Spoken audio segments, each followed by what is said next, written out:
Okey, Assalamualaikum dan salam sejahtera. Hari ini kita akan belajar bab 1, fungsi dan persamaan kuadratik dalam satu pemboleh ubah. Ini adalah tajuk awal dalam subjek matematik tingkatan 4.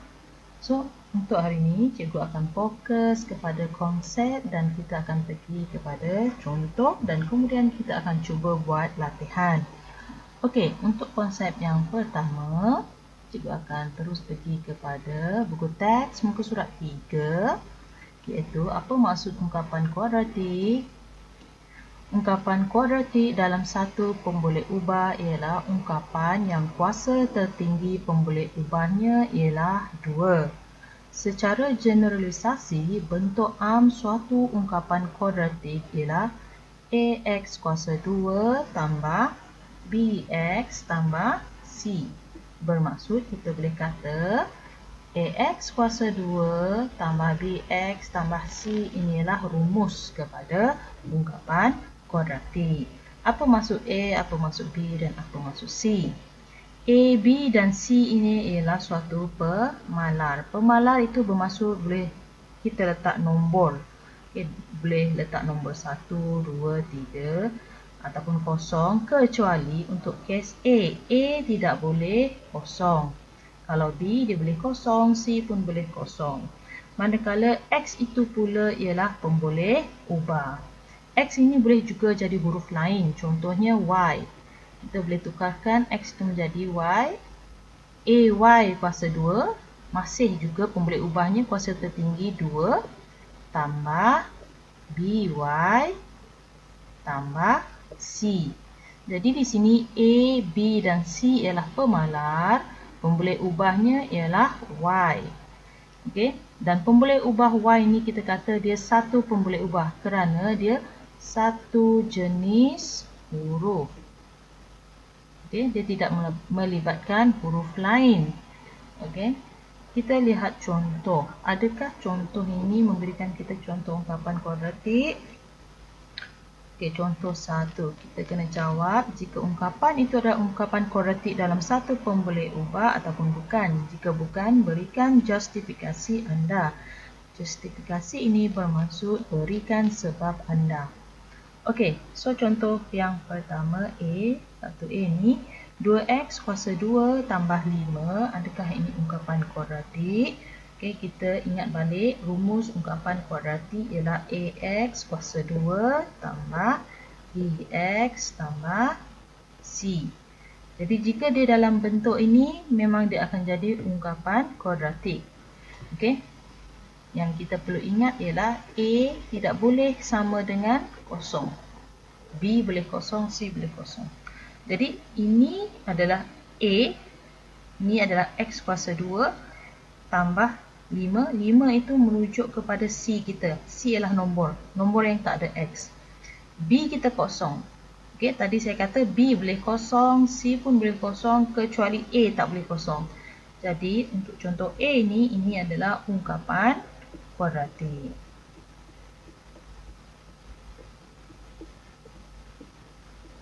Okey, kita lihat contoh B. X kuasa 3 tolak 6. Adakah ini sama seperti rumus yang di atas ni? Okey, jawapannya tidak, kerana X kuasa 3. Okey, ini bukan ungkapan kuadratik disebabkan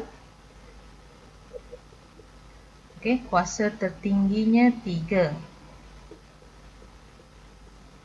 Okey, kalau nak jadikan dia ungkapan kuadratik, syarat yang pertama yang kita kena lihat ialah kuasa tertinggi mestilah 2.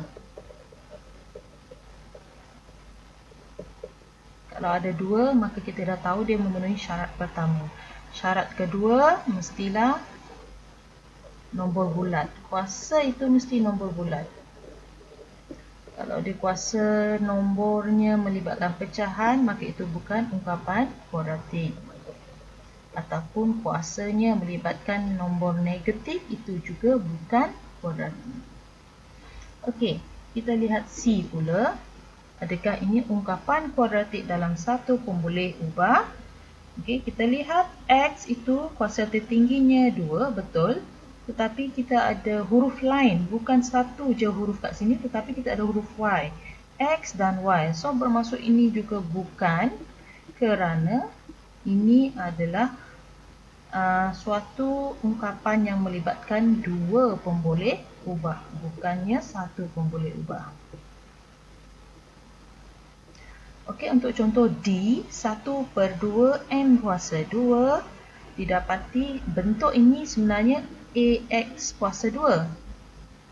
Bermaksud B-nya kosong, C-nya kosong. Jadi ini adalah ungkapan kuadratik. Kerana ungkapan kuadratik tadi saya katakan bahawa B itu boleh kosong, C boleh kosong. Okey.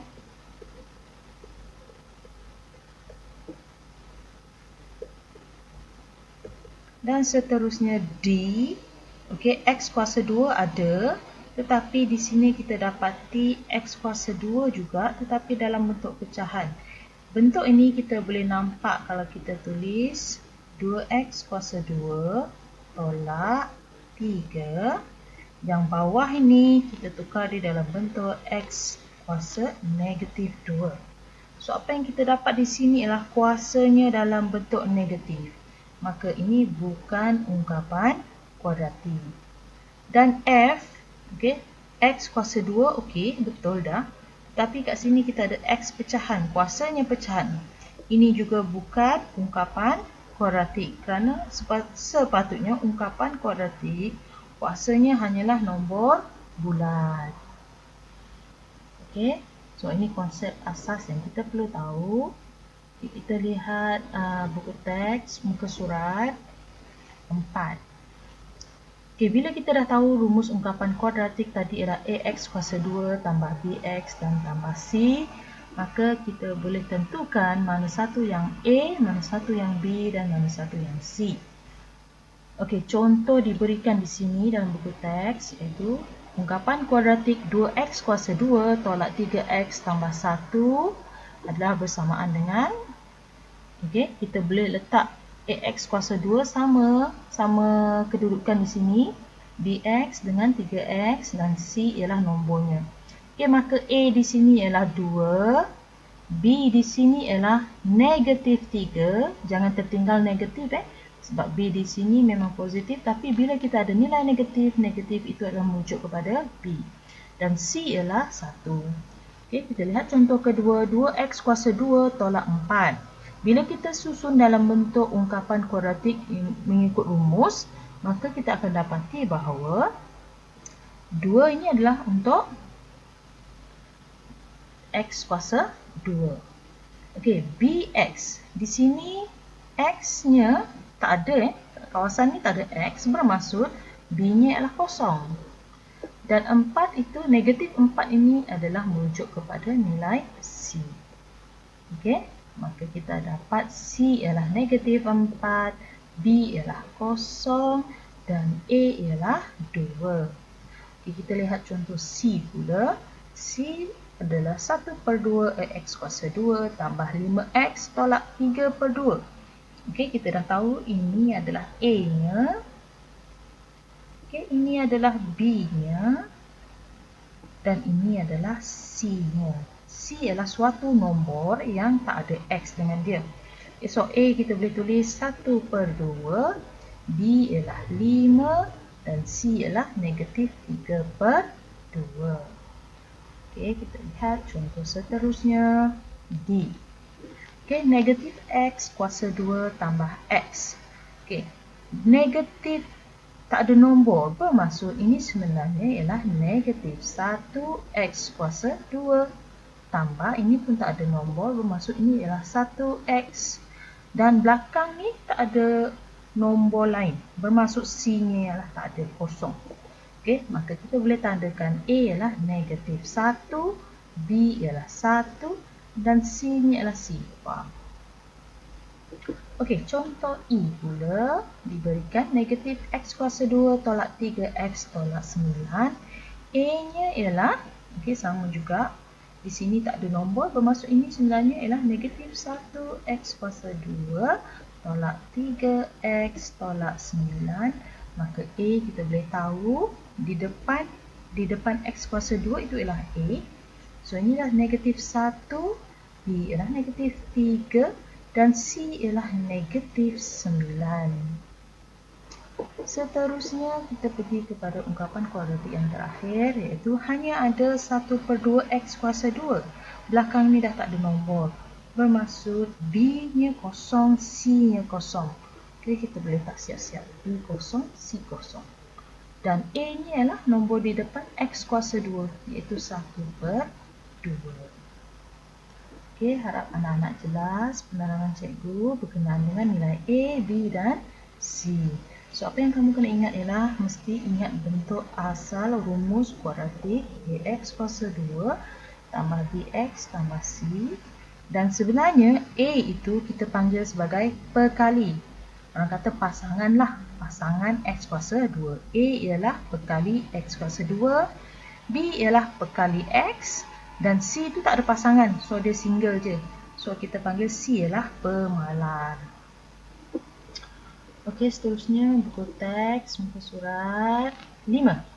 Okey, anak-anak boleh cubalah latihan ini. Praktiskan diri 1.1, soalan nombor 1 dan soalan nombor 2. Sila lengkapkan latihan ini di buku latihan matematik 1. Okey, buku latihan matematik 1. Okey. Salin, pastikan ada tajuk bab 1, tajuk, kemudian awak tulis praktis kendiri 1.1a muka surat 5, dan barulah awak start dengan latihan itu. Soalan 1a. Okay, ayat panjang tak payah tulis pun tak apa, hanya buat macam ni. X kuasa 2 tolak 5. Okay, adakah ini ungkapan kuadratik dalam satu pun boleh ubah? Okay, ini ada X kuasa 2, kuasa tertingginya 2. So, B-nya tak ada, B-nya adalah kosong, C-nya adalah negatif 5. So, ini adalah ungkapan kuadratik. Okay, dalam satu pun boleh ubah. So, jawab macam ni saja. Boleh ubah. Okey, sebab ada satu huruf je, ada X sahaja. Okey, so sambung lagi dengan 1, B dan seterusnya lah. So, cikgu harap awak lengkapkan latihan. Kalau ada masalah, boleh bertanya dengan cikgu. Okey, itu saja. Sekian. Terima kasih.